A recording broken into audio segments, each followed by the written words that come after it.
And we're back here on Open. And joining us now in studio is Marricka Scott-Mcfadden, the Deputy Bronx Borough President. We welcome her to the show. She's about 1 year into office, and we're going to talk about that 1 year and what it's been like. And Deputy Borough President, good to have you. Hi, I'm glad to be here. Good. So, as we said, almost 1 year, right? Yeah. How's it been? It's been awesome. It has been a completely different experience than I could have ever expected. I love it. I get to be one of the biggest cheerleaders for the Bronx, and I'm excited to continue. Yeah. For people who don't know, what is the exact job of the Deputy Borough President?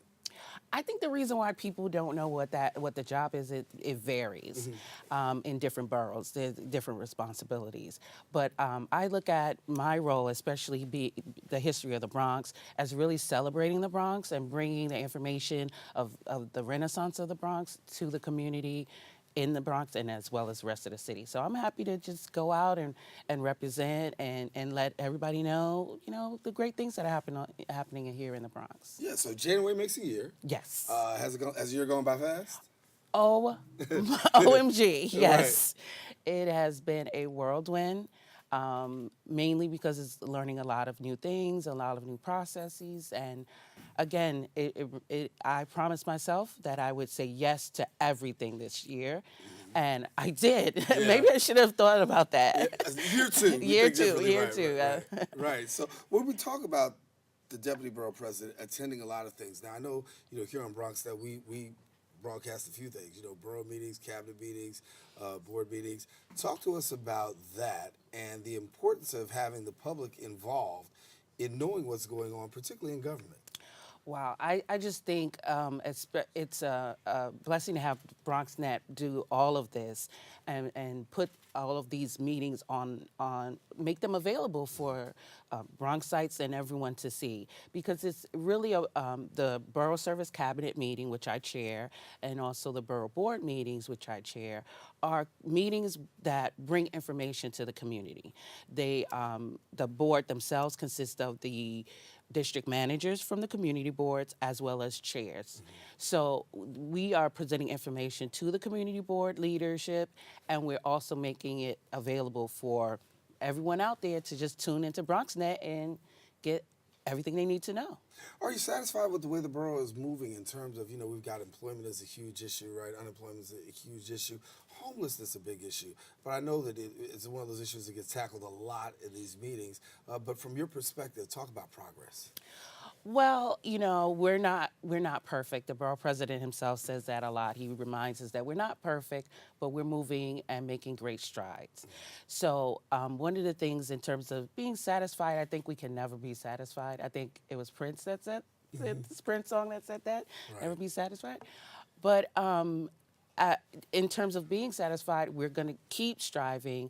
We do have record low unemployment rates here in the borough, really significantly down. Crime is down in the borough, almost at levels of 1950s levels when crime was at its lowest. And we've seen a real resurgence in investment into the borough, with affordable housing, with all types of building, all types of businesses.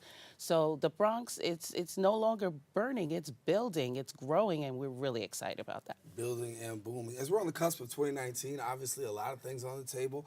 Talk to us for what we can expect coming up in the new year. Wow.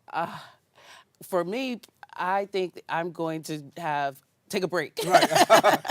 A little bit of a break and sort of reassess. That's one of the things that I really enjoy doing is reassessing the year of 2018, seeing what I can do to move forward in 2019.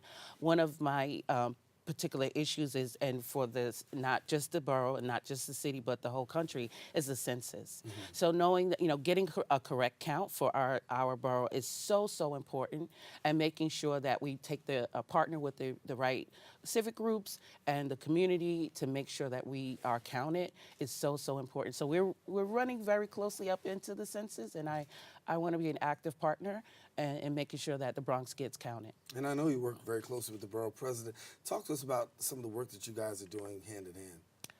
Well, in terms of Batman and Robin, I guess I would be the Robin.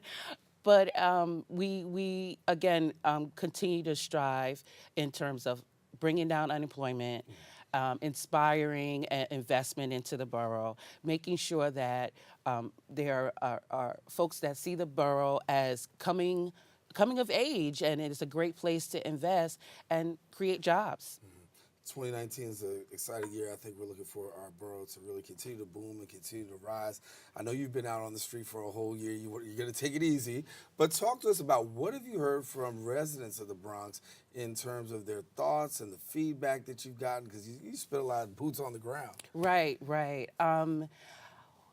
It varies. I think when I run into people at events, they really some of them have come to me and they've said, "Wow, we're really excited to see someone that looks like you, someone that in the position, someone who is really coming out and being vocal about different issues." And I, like I said, I say yes to everything.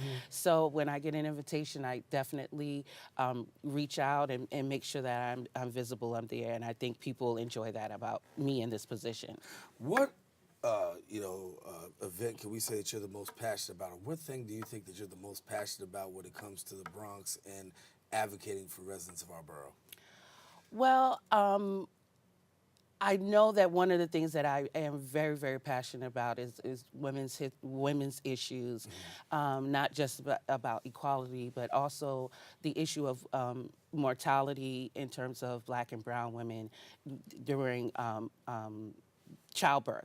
So this is Infant something that, mortality, infant mortality and also maternal mortality and it's something that needs a lot of attention because it crosses spectrums. And obviously there are other entities that are trying to figure out why is this such a prevalent issue in women of color. So, that's one of the things that I'm also interested in advocating for, finding out those answers. And when we talk about the Bronx, obviously a lot of people, they come to our borough, they're surprised by what they find and they're surprised by what they see. Out of everything that you see, what's the thing that most surprises you about our borough? Well, I grew up in the Bronx. I won't say my age, but it's been a while. A few years. A few years. That's a good answer, right? And so I think I'm almost at the point that nothing surprised me about the Bronx. But I think it is important to see people who are not from the borough or even not from the city may think some of our habits are a little strange. But, I think it's important to understand that, this is who we are. Love us. Right, a diverse group of people. Yeah. Marricka Scott-Mcfadden, Deputy Borough President of the Borough of the Bronx. Well, thank you for coming and sharing. Thank you for inviting me. Come on back again. Uh-oh. You got plenty of time in 2019 because you already said you'll be taking some time off. Just a little bit. So a little bit of that time, just come back over here. Okay. There it is, done deal. Good to have you. All right, taking a quick break. We're going to have more open, so stay with us. We're coming right back right after this. We'll be right back.